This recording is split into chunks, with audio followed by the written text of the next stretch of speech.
about fluency.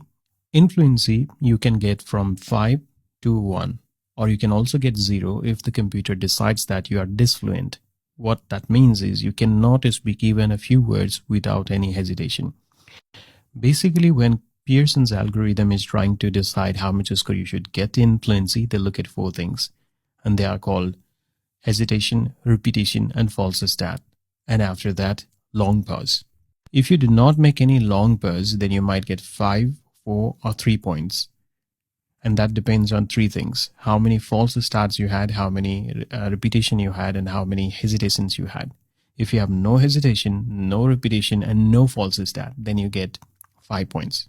If you have 1 hesitation, 1 repetition, or 1 false start, you get 4 points. If you have more than 1 hesitation, more than 1 repetition, or more than 1 false start, then you get 3. Now, if you have made more than 1 hesitation, 1 repetition, and 1 false start along with 1 long pause, you get just 2. And if there were more than 1 long pauses, then your fluency score drops to 1.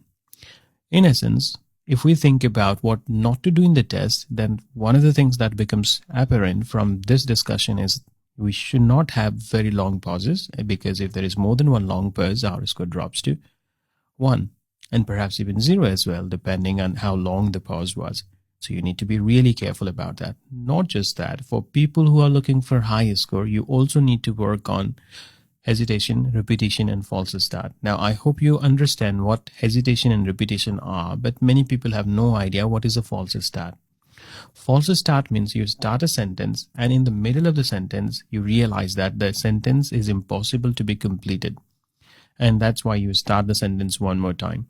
An example of this is, tomorrow I'm going to, when I do this, that's a false start. That means started the sentence, reached the middle, and then realized sentence cannot be completed and restarted again. You should avoid it. In other words, if you find that you are going to make a mistake, your sentence is going to be grammatically wrong, or you feel like the word choice will not be appropriate, in such cases, you are more tempted to repeat yourself or restart the sentence. But you should never do that, as you have seen yourself, depending on how many times you do it, your fluency score starts dropping from 5 to 4 to 3. On the other hand, you should also be careful about pauses. Longer the pause, lower the score. And if there are too many long pauses, your score starts dropping, even if you are speaking quite nicely in other parts. And that's why in fluency, a simplified approach would be to keep talking no matter what happens and ignoring the mistakes. I'll talk about a few more important tips about this at the end of the video. For now, let's move on to another thing, that is pronunciation. In case of pronunciation, again, there is a simplified approach here. If you really want to learn how pronunciation is measured in detail, then you should go through Score Guide version 10. For now, I'll tell you in simple words how pronunciation is measured by Pearson's algorithm. They again look at 4 factors here as well. First, they look at number of pronunciation errors you make. Then they look at how you stress on a word. Then they look at how you stress on a sentence. And then at the end, they look at the understandability of your sentence. And if you have no problems in all these 4 areas, they give you 5 points. Now, this is a little different than the traditional scoring of pronunciation, which, if done by a human, depends on how well you have spoken or how I feel about how you are speaking. If I feel like there were no problems in understanding you and you sounded more like native speakers, I'm more likely to give you points compared to when I feel like you were all right, but you didn't sound that much like native speakers. Pearson says that by using this criteria, they are taking away the human biasness when measuring somebody's pronunciation. But at the same time, it introduces some complications. That means if a person pronounces word nicely, but it speaks in a flat tone, they are likely to get very low score. And the reason for that is, one of the criteria here is sentence level stress. That means not just how you say a word, actually how you say an entire sentence and on which part of the sentence you stressed and whether that was correct or not. And that is the reason why some people who tend to speak nicely but in a flat tone get a really low score compared to people who make occasional errors but can speak with nice variation in tone. Now, if you look at the table right now, you can see that depending on the number of errors you make, your score might start dropping from 5 to 1. If you just make very, very occasional errors or no errors at all, then you get 5 points.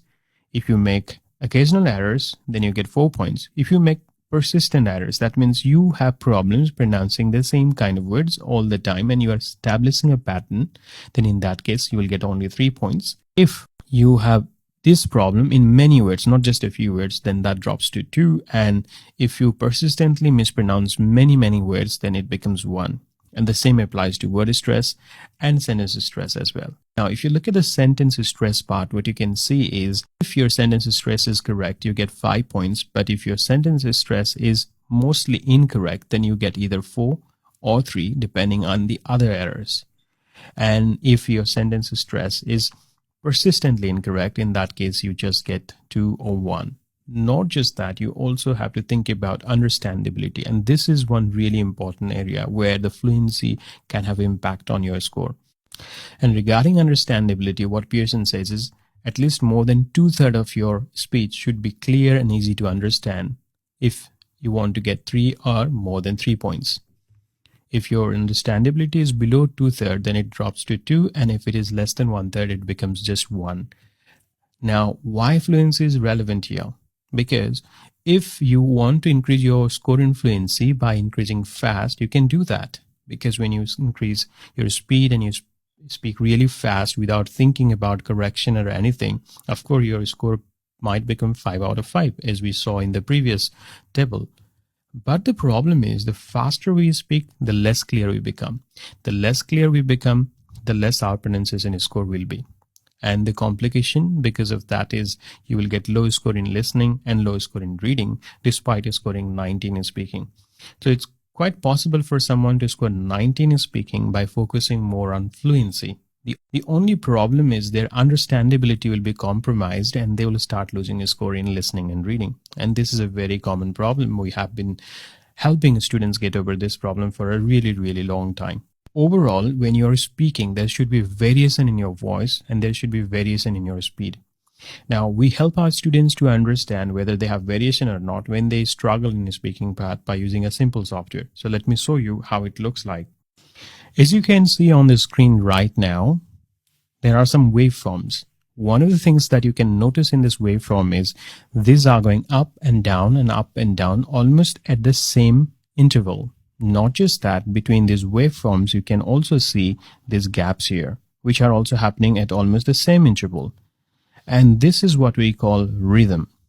This variation in tone and variation in speed happening at a predictable interval is what we call rhythm. And this is how the computer looks at your pronunciation.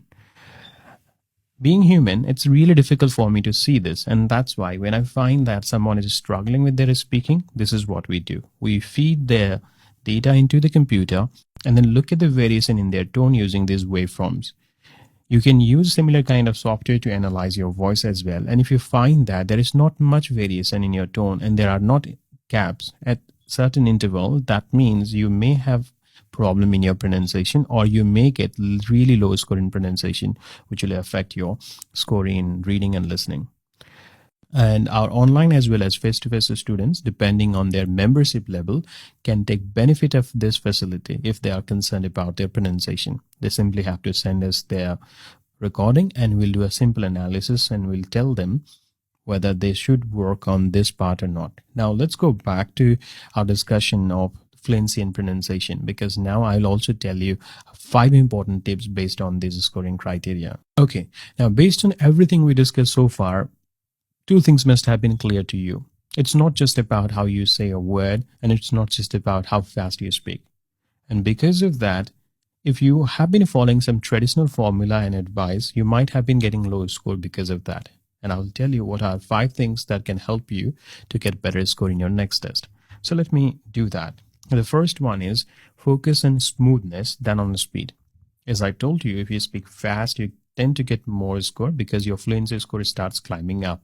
In fact, you can see many people's scorecard and see their score in fluency 90. And a simple trick they apply there is they use template. Template is more about repetition. And when you repeat something, you tend to become more fluent in that. And that is fine. We also do the same thing. We provide our students with template, which they keep using in all question types, which makes them fluent. But at the same time, we tell people that it's not about how fast you use the template. It's all about how you use the template properly, and which means focusing more on the smoothness. So try to be more smooth so that you have fewer hesitations or fewer false starts or fewer pauses, which will help you to improve your score in speaking by improving your score in fluency. But don't worry too much about your speed, and if you speak too fast, you'll be less clear. Less clear means less score in pronunciation, because the content will not be clear. Your content depends on clarity, and clarity depends on how you pronounce. So if you are speaking too fast, you'll be less clear, less score in pronunciation, and because of that, less score in other two sections as well. The second thing is, you also need to make sure that you do not speak in a flat tone. As I showed you in that software, it's very important that your voice goes up and down, and there is some brief pauses between your sentences. This creates variation in your tone and variation in your speed, which brings intonation and rhythm in your answer, which are really important, but have to be done in the right way, not in a traditional manner. And that's why try to speak varying your tone so that you don't sound flat and you get better score, not just in speaking, but in other sections as well. The third thing that I want to emphasize on is called lower your pitch. Now, this is quite unfortunate thing. And personally, I really feel that this is unfair. Based on my experience of 4 years, what I've found is people who have higher pitch tend to get low score. And because of this, usually female students tend to suffer from this. This should not have happened, but it happens. And there is very less we can do about it other than working on our pitch and lowering it. A good way to lower your pitch is you should try to speak from deep within, because it brings more air out. And when it brings more air out, it helps to push your vocal cords apart. And because of that, your pitch goes down. And if your pitch goes down, for some reason, computer tends to give you more score in pronunciation. Now, I'm not saying that if you have lower pitch, then you get more score in pronunciation. But if you have been scoring less in pronunciation, and if you think your pitch is high, lowering your pitch might help in the next exam. So try to do that. Fourth thing is, you also need to think about the microphone position. Now, in one of my videos, I have already explained this thing in more detail, where to put the microphone. But in summary, whenever you are using the microphone, make sure that the tip of the microphone is pointing towards the corner of mouth. There is no point putting the microphone above or below this place, because it is going to reduce the sensitivity of the microphone, and because of that, it might start picking the background noise more than your own answer. That is the reason why you should think about that as well. And if you are not sure where to put the microphone, please watch the video about the appropriate position for microphone that I have made for you. And the last thing is, it's also important that when you are sitting on a chair, you sit appropriately. And what that means is, if you sit straight, your sound becomes more clear, and then it is easy for a microphone to pick up the sound and analyze it. Usually what happens is, when we sit like this, then it compresses the diaphragm. Diaphragm is a thin muscular piece that separates your chest cavity from your abdomen. And this diaphragm movement causes the movement of the air inside or outside from your chest. And if you sit like this, then the diaphragm becomes compressed, and because of that, your chest cannot expand or contract adequately. And that lowers the quality of your voice, and some of the frequencies in your voice will be missing. That can create a problem sometimes, especially for people who are losing a score because of the high pitch. It can be a really important thing. When you are sitting, sit straight. Because of this, what happens is the diaphragm will not be compressed, and it can adequately expand and relax. And that can bring in more air, or can help in pushing out more air. And that makes your sound more clear. All right, so these are the things to keep in mind if you're interested and if you're concerned about your speaking. And if you are still feeling like I've tried all of this and still it's not helping me, then of course you can contact us. We provide online and face-to-face classes to people who need more help than just watching videos on YouTube, or who need more practice questions or want us to analyze their entire performance through the mock test. If you want to learn about these services and these classes, please go to the link in the description and check the different subscription levels available. Depending on subscription level, we'll be able to help you in different ways. I hope this video was useful, and if you also think the same, then please hit the like button and share it with your friends. If you do not want to miss other videos in the future, please click subscribe and hit the bell icon so that